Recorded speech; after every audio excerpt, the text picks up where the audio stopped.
All right, good afternoon, everybody. Welcome back. I have two things to get our creative juices flowing today, and then after this, we'll actually have some fun today, I think. So first things first, the thing that I have on the board at present is a warm-up problem. There is an object that is thrown off of a tower that is 35 meters tall. Okay, so from the ground up to where it's launched is 35 meters tall.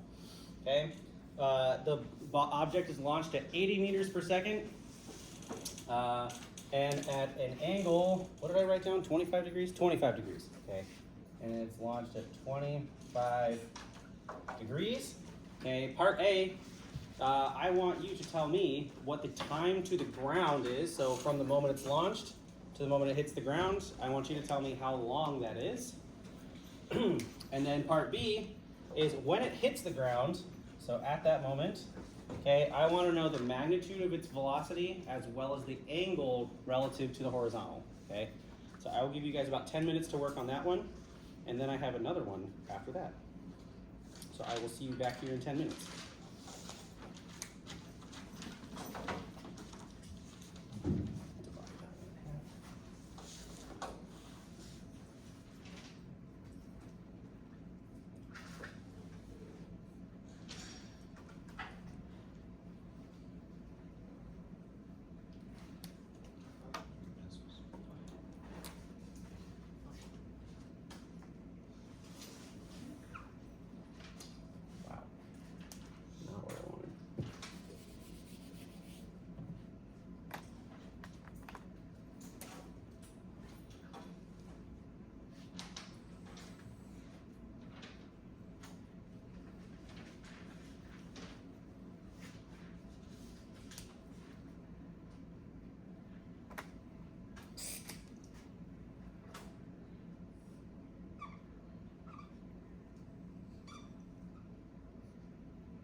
Excuse me. Okay, folks, how are we doing? Do we need a little bit more time, or are we ready to work out at least the first one that I wrote down? Working on it? Okay, cool. We'll do 5 more minutes. 5 more minutes. Got plenty of time. I get 7.81, but I get negative. So my positive answer is yeah, but you shouldn't be negative. No, I did that last time. No, that was. I was looking at the answer.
All right, let's go through this one, shall we? Okay. First things first, I want to know the time it takes for the projectile in question to hit the ground. How do you suppose I go about doing this? All right, I'm actually getting in the way of like something that might be helpful. Split it into its components. Okay, sweet. Let's split it into components. What am I splitting into components though? Your velocity vector. Yeah, my velocity. Okay, so for part A, this is going to be slim here. So Vx. What am I going to use? Am I going to use sine or cosine for this one? Sine. For my x component? Oh, for x, you use cosine. In this instance, because yeah, for the x direction, the Vx component is going to be the magnitude cosine theta. I love where we're going. And that means Vy. I feel like I feel pretty safe saying that that's sine of theta. Okay, so far so good. Okay, what else? What else do I need? Yeah, exactly. What am I going to use for that? I'm going to use one of these. Yeah, which one do you think would be helpful? I think the first one's going to be helpful. Can you explain why the first one's going to be helpful? Exactly. So I'm looking for time. Okay. For just as a future reference thing, because there is after exam. Let me think. Exam 1, time is almost never going to be a question ever again. But as soon as time is a question, you know that kinematics is instantly involved somehow. Okay, and that's a hint for exam 3. Okay. Okay. So I'm going to set this up. So y final. I'm just going to say y final. That's equal to my y initial plus my v naught y times time plus 1/2 a y t squared. Cool? Does that seem fair? Okay, now it's a question of figuring out what each of these symbols is referring to. Okay, what's my final height in this case? It hits the ground, right? So it should be 0, right? Okay, that's pretty slick. Okay, what's my initial height? Where do I start? I start 35 meters. I'm just going to use h for that right now. Okay. Okay, that's great. So far, so good. What about my velocity in the y direction? What's my initial velocity? We figured that out, didn't we? It's like literally right above this. Sweet. Okay, so I'm going to write that down. So I'm just going to write v naught sine theta. Okay, and then I get, what's my acceleration in the y direction? It's just, yeah, it's just minus g, right? So it'll be minus, well, I'm going to write g over 2. That's a g. I don't know if that was originally was. Minus g. I'm going to write it like this. Plus negative g over 2 t squared. Okay? Oop. Hold on. The physics police called. They want their equations to be written out correctly. So v naught sine theta times time, that's what I missed. Okay, and it's plus minus g over 2 times t squared. Okay, now what? Bingo. Okay, that is like the, if in terms of recognizing patterns in physics and how to solve problems, if you're ever asked to solve for time, okay, you can use any of these equations that involve time. Yes, that's absolutely true. But in terms of figuring out time from a height that is uneven, okay, you will almost always use the quadratic formula in one way, shape, or form. Okay, so if I'm keeping track of what my A, B's, and C's are, okay, this would be A, this would be B, and H would be C. Okay, and because I'm too lazy to do anything, I wrote yesterday while we were doing our lab, I programmed my spreadsheet. Okay, I just plugged in all my variables here, and then at the end of the day, I got T plus is positive 7.7 something. Yeah, that's what yeah, sweet. Okay, and then I got a t minus. Okay, so this is an interesting conundrum that we found here. Which one should I use in this case? Okay, I should use t plus, right? Why shouldn't I use the other one? Time is negative. What's up? Time is not negative. The answers I both got are positive though. This is what's weird, right? Why should I use the smaller one in this case?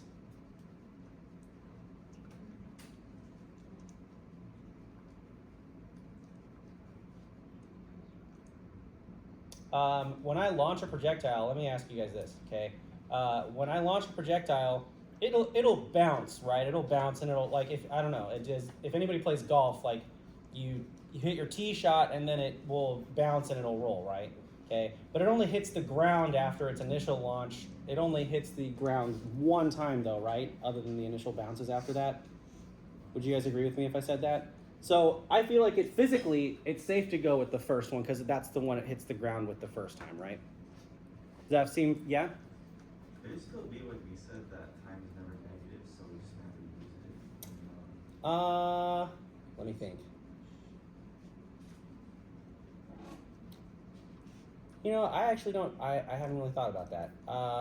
I would be inclined to say that you would want to use if you do get a negative number, then if you do get a negative number, then you should probably throw that one out, okay? But I think, let me think about that. I can't see any reason why that wouldn't be the case, but I also haven't thought about that either. Yeah, that's probably not wrong. Okay, sweet. First part's not so bad though, right? It just took breaking up our velocity into components, breaking up our x and y's into components, and then doing the monotony of going through the quadratic formula, yes? Sweet, okay.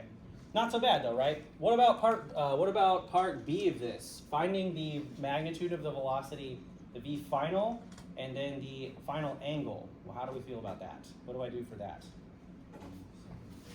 What's up? Bingo.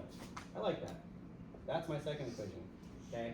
So I need to find, remind me again, is velocity a vector or is it a scalar? Velocity? Yeah. The magnitude is going to be a scalar though, right? Okay.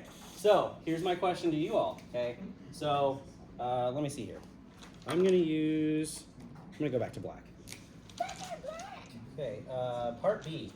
I'm running out of space here. Okay, so remind me again, which direction is my acceleration pointing? Is it up, down, left, right, some combination of the two? Down. Just down, okay? So I'm gonna just sort of suggest what's going on here.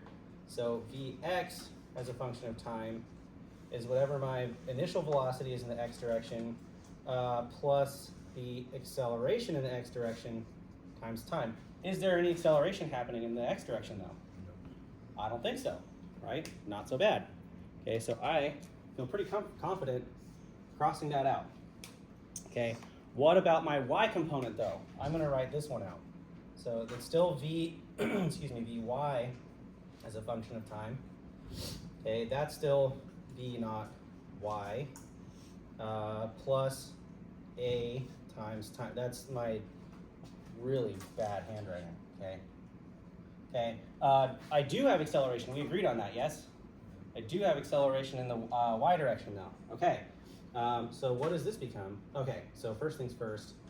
We already know that the x component stays there, so that's whatever my initial velocity was times cosine of theta.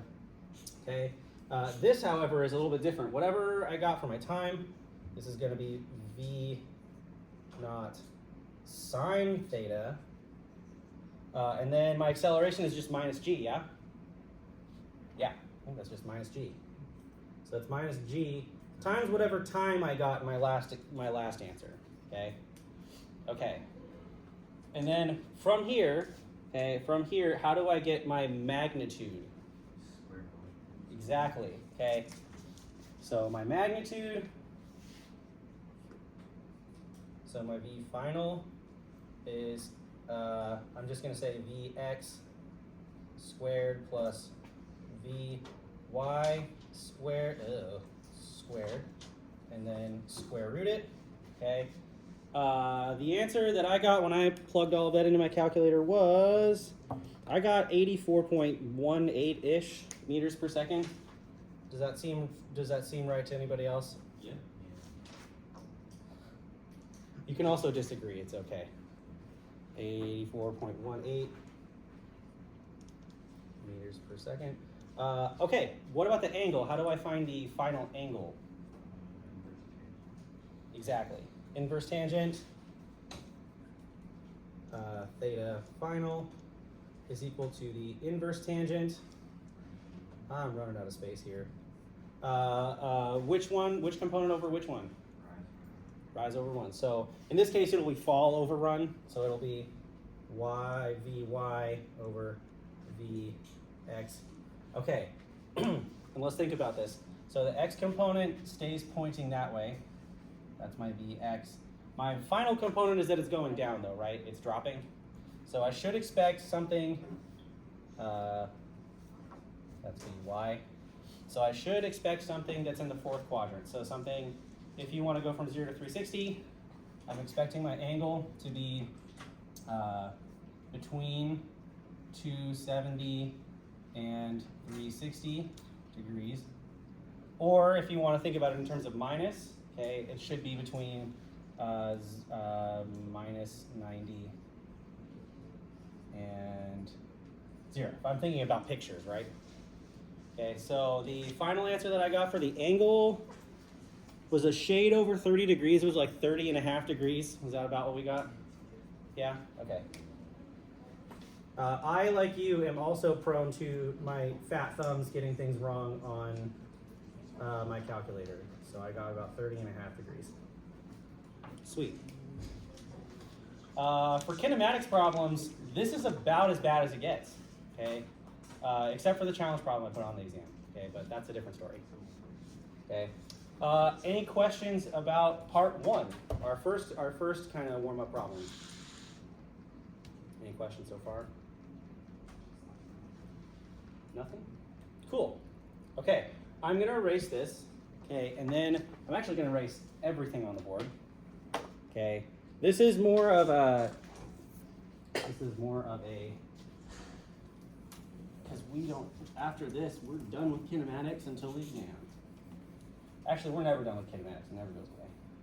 Okay, so for my second one, this is more of just proving to ourselves that what our intuition might suggest is probably true, okay? We didn't really do this yesterday, but I bet you guys have some intuition on the answer to this question already, okay? In the absence of air resistance, and let's say you're launching on flat ground, okay? We found on the flat ground, in the flat ground version of this, we found the expression for the range that our projectile will go in the absence of air resistance, yeah? If you doubt me, go look at your notes, okay? So, because this is a calculus-based physics course, we have to do some calculus every once in a while, okay? Given that I know this expression, I want to find the angle that maximizes the range that my projectile goes. Okay, intuitively, what do you guys think the answer is? Any guesses? 0 degrees? If I shot it right here, it's just gonna roll. So that would be 0. Okay. Okay, what about this? So 0 sucks because it technically travels 0 distance, okay? If I shoot it straight up, is it also gonna go anywhere? It's gonna go straight up though, right? I'm trying to maximize this way. 45? I think 45 degrees is a pretty fair guess, right? Okay? But I wanna prove it to myself, okay? This kind of thing will almost certainly never appear on an exam, again, except maybe for challenge problems. Okay, but you guys remember your first semester calculus when you guys learned about all the rules for differentiation and you had to suffer through all of that? What were some of the applications of differentiation that you went through? Any ideas? It was that far along. We hated it that much. Okay. One of them, when you had a graph, okay, one of them, when you had a graph, was finding critical points, right? Does that ring a bell? Yeah, oh yeah, I saw a few people's shoulders go up and they went, ugh. Okay. Basically, all that means is you find a maximum or a local minimum, right? Okay. How did you do that? It should have 0 slope there. Exactly. Okay. What's the mathematical operation that allows me to find the slope everywhere? Say it again. You take the derivative. Okay, sweet. Exactly. So, but what am I maximizing in this case? I'm maximizing this as a function of the angle, okay? If I know my initial velocity, if that's a fixed parameter, and g on the surface of the Earth is just a fixed parameter, okay? The only variable I have in this case is my angle, okay? So here is how I find the maximum, okay? So I'm gonna find dx d theta in this case because I'm maximizing it, and then I set that equal to 0. Okay, so let's see what happens here. Since I'm telling you that my initial velocity is known, is that affected by my taking the derivative with respect to theta? No, it's not. What about g? Does g get affected by that at all? Heck no. Okay, so basically what happens is v naught squared over g. Okay, so basically what happens is I have to take the derivative with respect to theta of sine 2 theta. Okay, what's the derivative of sine 2 theta? It'll be 2, exactly. So this will be v naught squared g, and that'll be 2 times cosine of 2 theta. Okay. Okay.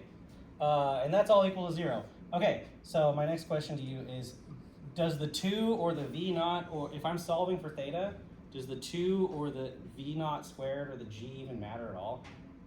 Yeah, because there's a 0 over here. Okay? None of this matters. So the question I'm asking you is, for what angle do I get when cosine of 2 theta, what value of theta is going to give me a cosine of 2 theta equal to 0? Let's do it this way, okay? We'll do it the brute force way. So I'm going to take the inverse cosine of this, okay? So basically the cosines go away, and I want to find the inverse cosine of 0, okay? Okay, what value of cosine is going to give me 0 between 0 and 180 degrees? 90 degrees, okay? So 2 theta should equal 90 degrees, okay? And then what's 90 divided by 2, folks? Look at you guys go. You proved it to yourself.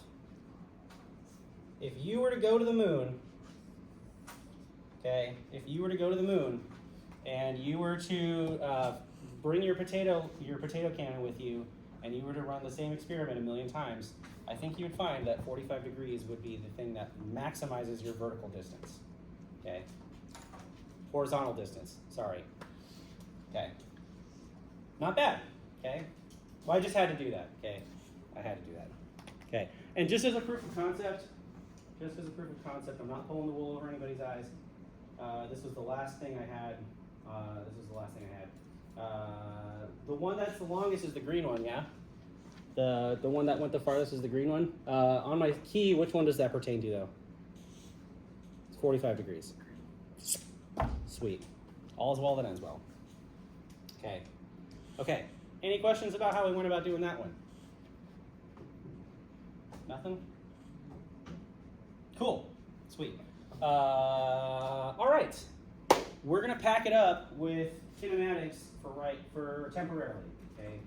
We're going to pack it up, move it in, and move on. Okay. This is going to take a little bit of participation here.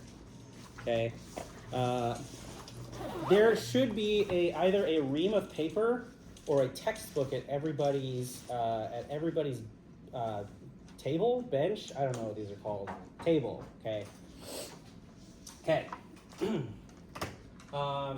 We are officially moving into more new territory here.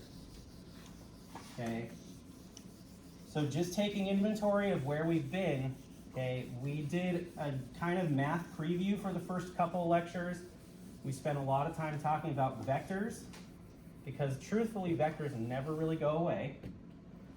Okay, and then the last thing we did for the last few lectures was we described motion. Okay, we described motion as a function. Okay, we found one unique instance where we have a fixed acceleration, and how does that look for my velocity function?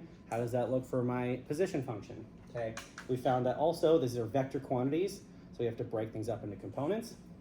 Okay, my next question to you is what causes motion to take place? Okay, and so we are now moving into the world. This is going to be found in chapters 5 and 6. Okay. There are some things where I just disagree with how your textbook is organized. I'm going to loosely call this section, I'm going to call it forces. Okay, we are now talking about forces. So my question to you all is what is a force? Mass times acceleration. A single force is mass times, okay, but like what is a force though? That's an equation. What is a force? You did something just now. Yeah, if someone pushes you, did they exert a force on you? Yeah, okay, I like that. If someone, okay, I'm hoping that this hasn't happened to any of you or that this doesn't happen to you, but if someone grabs your shirt and pulls you in, did they exert a force on you? Yes, they exerted a force on you, right? Okay. So loosely speaking, would you feel safe if I just said that a force is just a push or a pull? I feel like that's a pretty fine definition if you ask me. Okay. So the framework that I want to use here is that forces, I'm going to say, loosely speaking, pushes and pulls.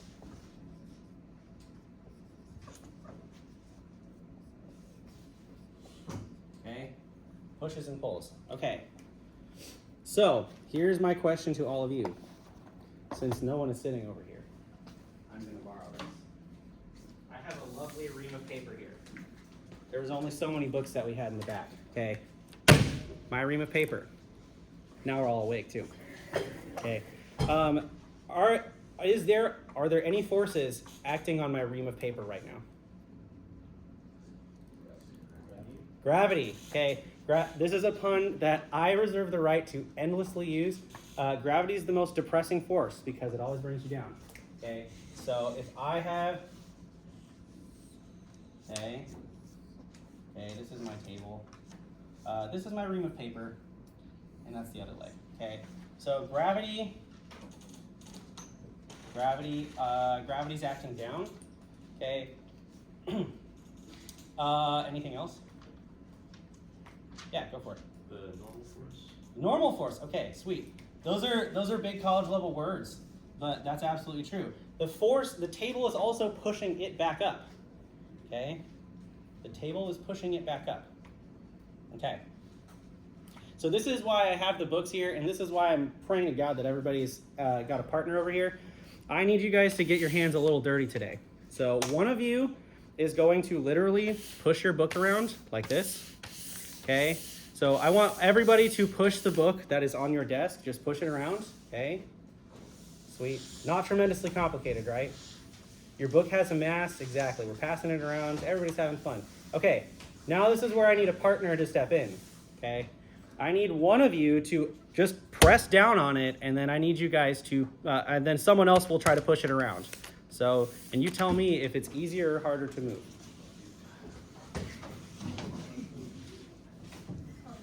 Okay, this might seem like a dumb exercise, but was it easier to move when there was nobody pushing on it, or was it easier to move when there was someone pushing on it? It was, right, it was just when it was chilling on the table, it was easier to move. Why? Yeah, anybody, you don't need to raise your hand, right? I heard someone say friction. Yeah, okay, sweet. So friction, so if I'm pushing this thing around like this, okay. Friction, would you say that assisted you or it made your life more miserable? It made your life harder to move things around, right? So the friction is going to oppose you, okay? It's going to point in the other direction, okay? Okay, sweet. So here we go. Now we're entering into the world of dynamics, okay? The world of dynamics, loosely speaking, okay, this is where I go, aka dynamics. Okay, I had mentioned a few weeks ago that basically Physics 4A can be broken down into two parts. It's kinematics, which we just did, okay, and then the other part is dynamics, okay. Kinematics was analyzing how things move, describing motion mathematically. Dynamics, on the other hand, is why things move, what makes things move, okay. So, loosely speaking, forces make things move. Okay, sweet. So, in my hypothetical reality where I'm able to survive on my own in the vacuum of space, okay, if I'm, this is the limit of my artistic ability, okay, Mr. S, okay, is floating in space, okay. If I'm floating in the middle of space, there's no planets or stars that are remotely nearby. Are there any forces acting on me whatsoever? I see a lot of shaking heads. Anybody think that there are any forces acting on me? How far away from how far away from Earth or Moon? That's true. That's true. That's absolutely true. And near the end of the semester, we actually are going to talk about that. Okay. But effectively speaking, if I'm just in the middle of space, I'm so far away from anything, and gravity is so darn weak that I feel pretty safe saying that there are no forces acting on me, right? Unless I'm pushing myself around. Okay. I don't want to think about that. Okay. But in the middle of space, I'm not moving, like there's nothing really happening. Okay. There's no forces acting on me. Okay. I am, in that case, would you feel safe if I say I'm not accelerating in that case? Okay, right? If right now, okay, if you and I have a shared reference frame, my drawing is not moving, right? Okay, so my velocity is 0, okay? What if I gave myself a little push, okay? What if I gave myself a little flick? Ooh, better question. Anybody ever played air hockey before? We've all played air hockey before, right? In air hockey, I wish we had the labs where we could do this. On the little air hockey tracks, those are actually pretty close to frictionless surfaces. Okay, but let's say that I had a jetpack on. This is my jetpack. Okay, I have a jetpack on. Okay, and I've got fire coming out, and I start going this way, just momentarily, just enough to boost me up to a certain speed. Now I'm moving, okay, I'm gonna use, okay, so some intervening thing happens where my jetpack is on, which is physically not something that would actually happen in the vacuum of space. I should have come up with a better. And then now I'm moving at a constant velocity, so I'm just gonna say constant. Okay. If I'm moving at a constant speed, does that mean that there's a force that's acting on me? I turned off my jetpack, by the way, in this instance. Okay, is a force acting on me if I'm moving at a constant speed? I don't think so, right? Okay, so what that tells me is that in order to change speeds, that means I accelerated though, right? There was a change in speed at some point. Okay, what was the thing that changed my speed in this case? In my hypothetical world where this actually works.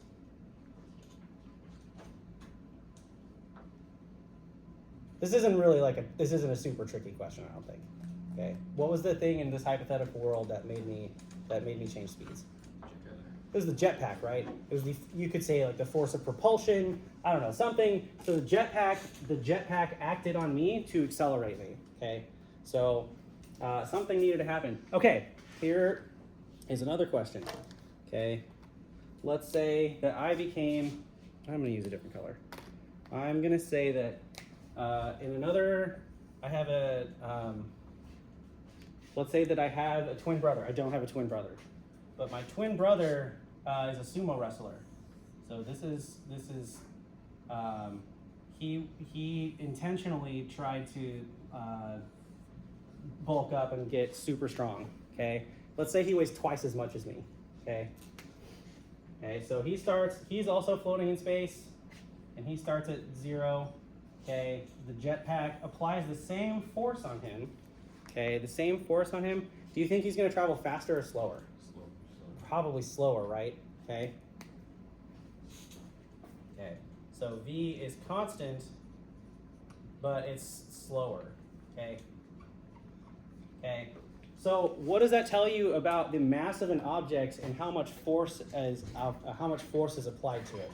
What does that tell you about the relationship between force and mass?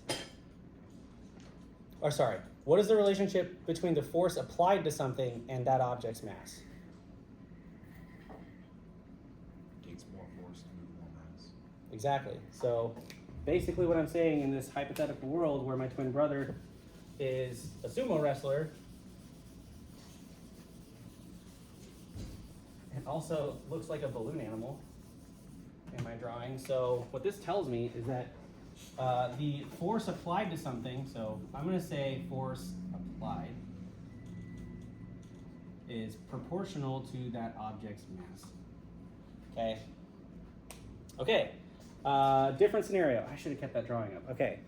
But in a different scenario, let's say that an object in the same window of time, okay, my jetpack in one instance, okay, accelerated me from 0 to, I don't know. Oh, this is a better example, okay? If you're in your car and your car accelerates you from 0 to 60 miles an hour, right? That exerts some amount of force on you, right? You change speeds, right? Okay. What if in the same amount of time, you went from 0 to 100 miles an hour, okay? In which instance do you think you had more force exerted on you? Same amount of time, right? So basically what I'm saying is your V initial and your V final. In one instance, this is going to be 0. Okay, one of these is going to be 60 miles per mph. The other one's going to be to 100 mph. Okay, I'll even make the generous assumption that the acceleration is constant. Okay, so in both instances, my delta t is going to be the exact same. Okay, which one do you think has a higher force acting on me? 0 to 100.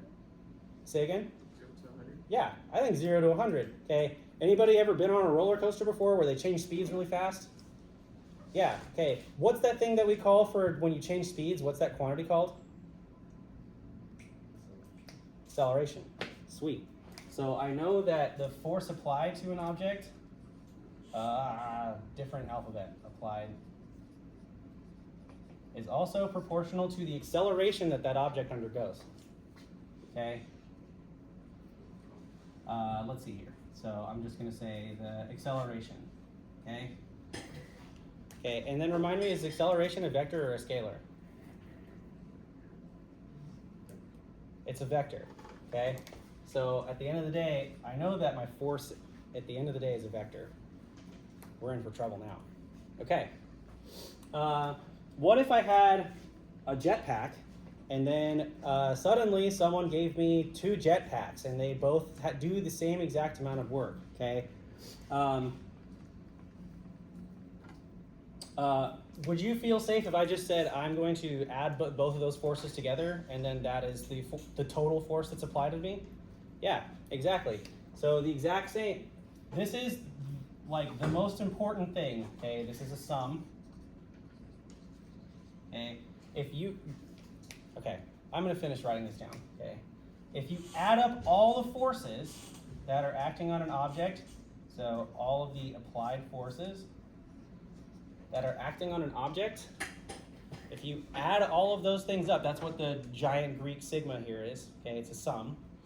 You add up all of those forces, okay, that will tell me what the object's mass times acceleration is, okay? This is quite possibly the point where you could stop paying attention in this class and walk away, okay? And you will basically know everything you need to know with the exceptions of chapters 10 and 11, okay? You could walk away right now and you could call it a day, okay? Yes? That is Newton's second law. This is Newton's second law of motion, okay? I think for the purposes of learning physics, Newton's second law is the most important one, okay? Or the one that should be written down first, because that's the one I think we have more experience with on a day-to-day. So this is Newton's, I'll write down second law of motion. Okay. Sweet. That is the most important thing. Now, because we've already done some experience with this in class today, where we've had books that are pushed around, okay, and we had people pushing on them, and we felt friction and all that stuff, okay. The thing that we have to keep in mind is that all of these are vectors, so we are going to have to break these up into components at some point, okay. So here is going to be sort of my menu options of forces, okay. Let me go through my menu option of forces, okay. We have already identified several, okay. I'm going to break these up kind of into two buckets. One of them is going to be put physical contact forces, okay, where something is physically touching something else, okay. How do we feel about, is gravity is something physically touching us when gravity acts on us? No, right? That's weird. I don't like that. I don't like it that something has an influence over me and it's not, that's weird, okay. So there are, I will write this down, there are contact forces, okay, and then there are what are referred to as field forces, not force fields, although there are force fields, okay. Not in the way they're represented in Star Wars or Star Trek, but there are such things as force fields. We are currently in one right now, okay. So let's take, we actually have already identified a few things, okay. So we've identified the normal, what is referred to as the normal force. Okay, this is my drawing of what this looks like. The normal force is when you have an object that is on a surface, okay, and when that object is just resting on the surface. Anybody already taken, let me think, Math 6, that's 3D Calc? Anybody already taken that or in it right now? Okay. What was the, what direction is the normal vector always pointing? Here's a better question, okay? Let's say, that I took a ride, this is my drawing of a bus. Okay, let's just say that somehow I was able to strap myself onto the front of a bus. Okay, is the bus exerting a force on me like that? Is it pointing up like that? No. Okay, so the bus is pushing me that way, right? I am glued there, right? Or I guess I jumped. And because I'm made of putty and I am immortal, I just splattered and was splattered out against the, I'm a bug, basically, okay? What would be the normal force in this case? Isn't it pushing that way in that case, right? So my question to you again is what direction is, relative to any surface, what direction is the normal vector pointing? Right. Here's there we go. Perpendicular. That's the big word I was looking for. Okay. So your normal force, okay, This is the thing to remember, and this is the thing that tricks a lot of people. So be careful. Always perpendicular.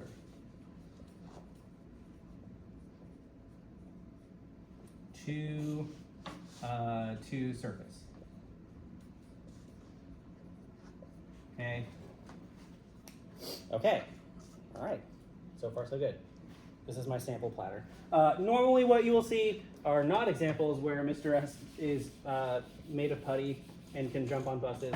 Almost every single time, there will be some object that is resting on some surface, like a book or a sofa that is on a ramp or something. Okay. Okay, that's one option. Okay. Another one. Okay. Ooh, I should have brought something with me. That's okay. Let's see here. So that's option number one, or that's an option. Here's another option. Okay. We have things that are hanging from the ceiling. Okay. If you have, this is my drawing of a ceiling. Okay. Let's say that I have some weight, some mass that is hanging over here. Okay. Whenever you see cables or light strings that are acting on an object, yes, the gravity is bringing this thing down, but what's the thing that is pulling it back up? Is it not the string? Tension. Bingo.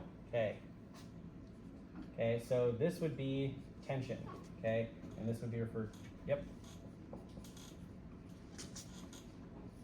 Okay, that is tension. Okay. If you're in an elevator, that elevator cable has tension on it.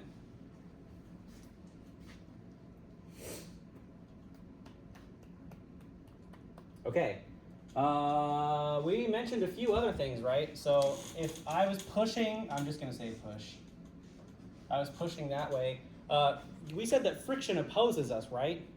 Friction is a force that we're gonna run into. Okay.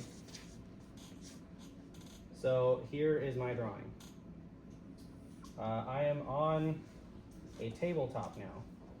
Okay, and this is my drawing of our book. Okay, this is that's the cover. Okay, and it's got a really thick cover, and then there's some pages in here. Okay. Okay, so there's a normal force acting on it. Okay, what's the force that's bringing it down? It's the most depressing force. It's always gravity. Okay. Gravity is bringing you down. Okay. Did we agreed though that when we had someone pushing on it, it was harder to move it around, right? Okay. So when there's an extra force pushing it down, okay, we add those two things together. Did your book like suddenly crash through the table and did it break? Right. When you push harder on something, for all intents and purposes, when we push on these benches, you feel them pushing back on you, right? Or do you feel yourself pushing harder? Yeah, you just keep pushing and pushing and it doesn't go anywhere, okay? That means that your normal force gets greater and greater and greater. It keeps getting bigger. The more you apply to it, it applies more stuff back. Does that sound like a law of motion to you? When you push on something, it pushes back on you? That sounds like a law of motion to me, okay? That's Newton's third law.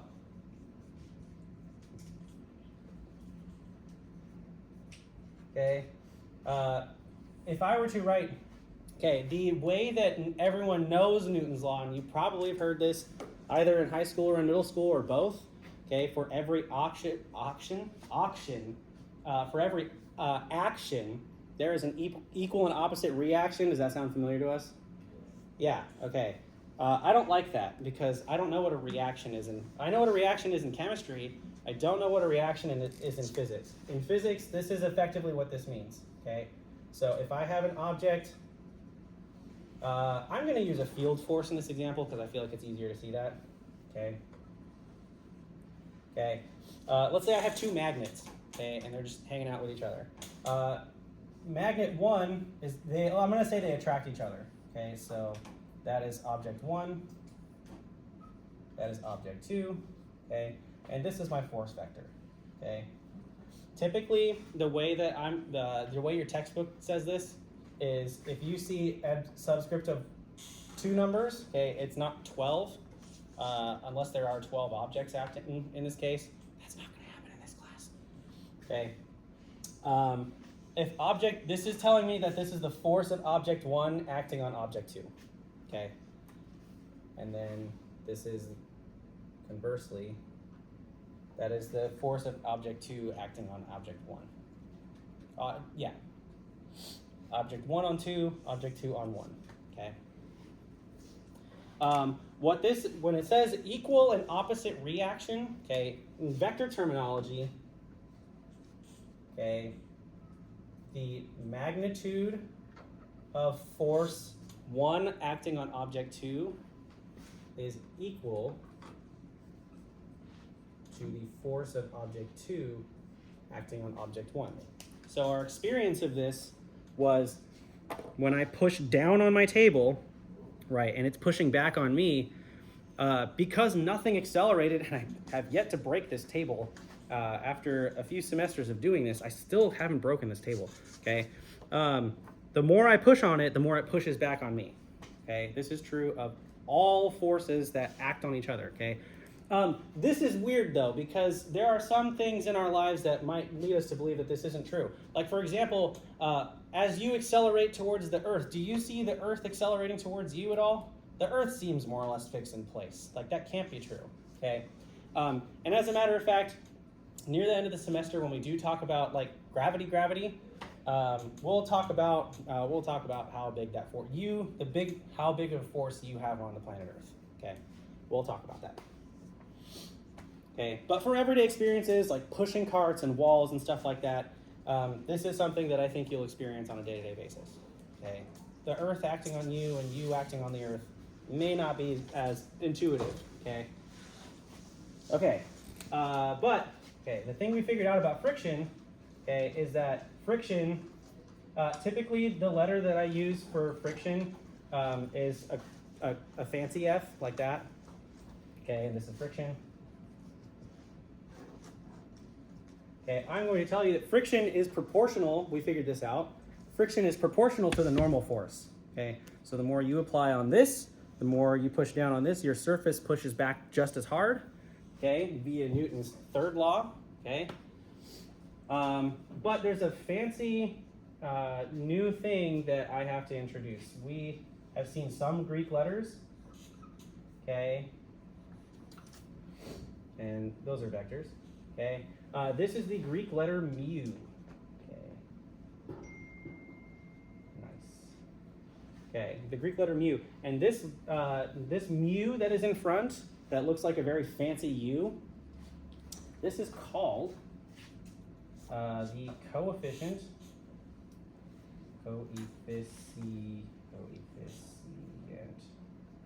of friction. Okay, the coefficient of friction. Okay, now this is another thing that I want you guys to do, okay, because this is going to be a little bit more sensitive though, so I want you to start by just being very gentle and just gradually build up enough force to get it to start moving. Okay, I promise I'm pushing harder and harder. Okay, oh, I'm also moving paper around in here. Okay, and then once you push it, I think you'll feel that the amount of force you have to apply to your book or ream of paper actually goes down once it starts moving. Give yourselves a minute or two to play with your book and feel that for yourself, okay?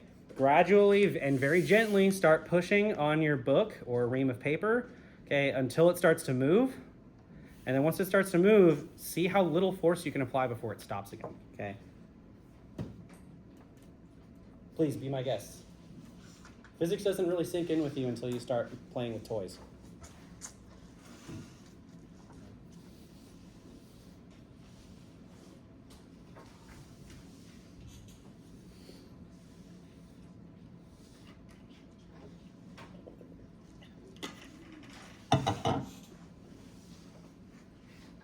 Okay, I kind of gave away the answer already. Okay,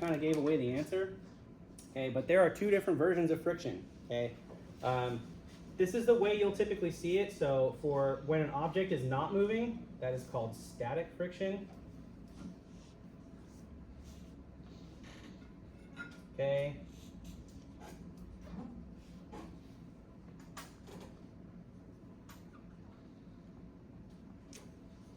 Okay, and then there is kinetic friction. Okay, that is friction when things are moving. Okay, object. I'll say object is sliding.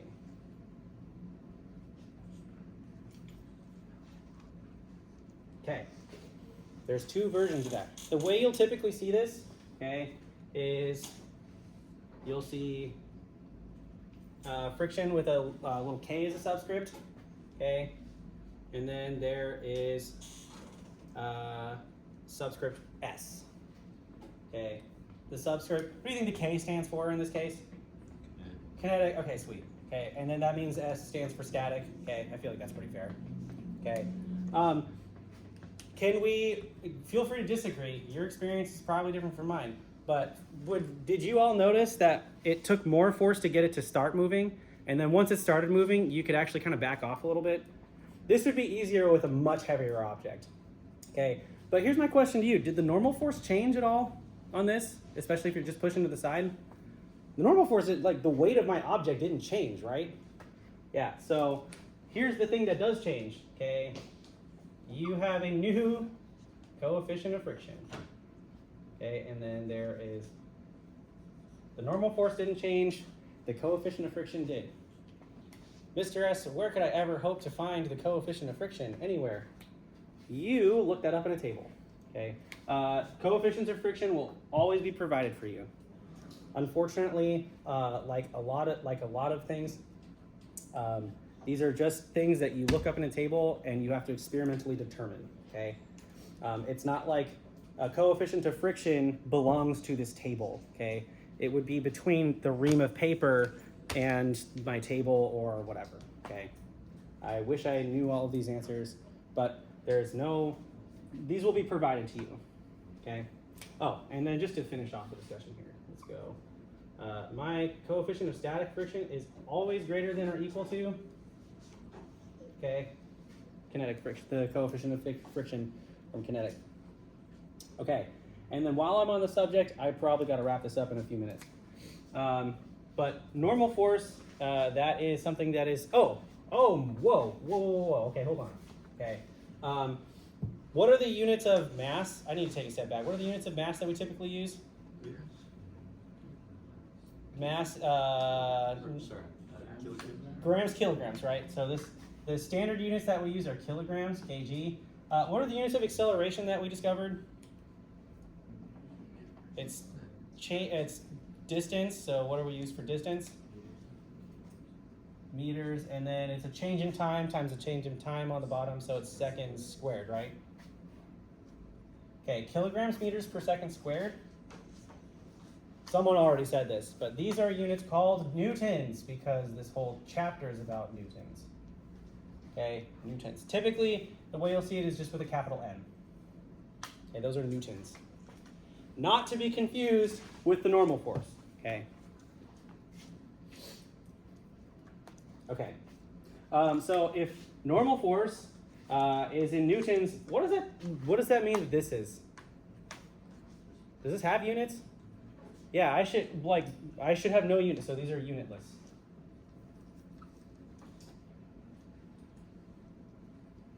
Okay, sweet. We've said this 1,000 times, but the force of gravity that acts on you actually has a name. Okay, the force of gravity, this is my representation of me. Okay, I am a dot. Okay, gravity is depressing because it always brings us down, right? So my force of gravity should always be pointing down. Okay, the force, okay, the acceleration due to gravity is already in units. So what do I need to get a force out of this? What quantity do I need to multiply g by to get a force? I need to multiply by my mass. Okay, this quantity, and this is going to take some time for us to separate. Okay, this quantity is called weight. Okay, and weight is not the same thing as mass. Okay, they're not the same thing.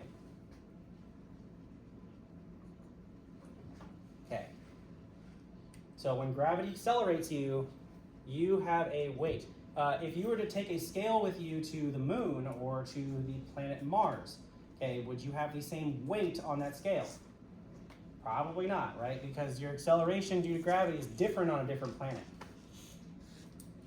Okay? We've got friction, we've got tension, we've got normal forces, we've got weight. I'm trying to think if there's anything else. One thing, because we have seen this already, okay? If you move in a circle like this, okay, we agreed that there is an acceleration even if you're traveling at a constant speed, right? If you're traveling at a constant linear speed, but your direction's always changing, there has to be an acceleration. There is a name for that acceleration. Okay? Okay? That is the direction of acceleration. The subscript that we use is with a subscript C. I would call this centripetal. Centripetal acceleration. Okay? And there's a formula for this, and I'm just going to write it down. When we get to rotational motion, we'll actually see where this comes from. But centripetal force, so that's MAC is equal to M. Okay? And then you are traveling at, that is your tangential speed.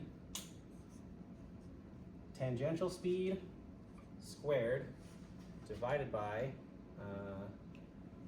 and then I'm just going to say that is divided by your radius of curvature. Okay, so this is your centripetal force.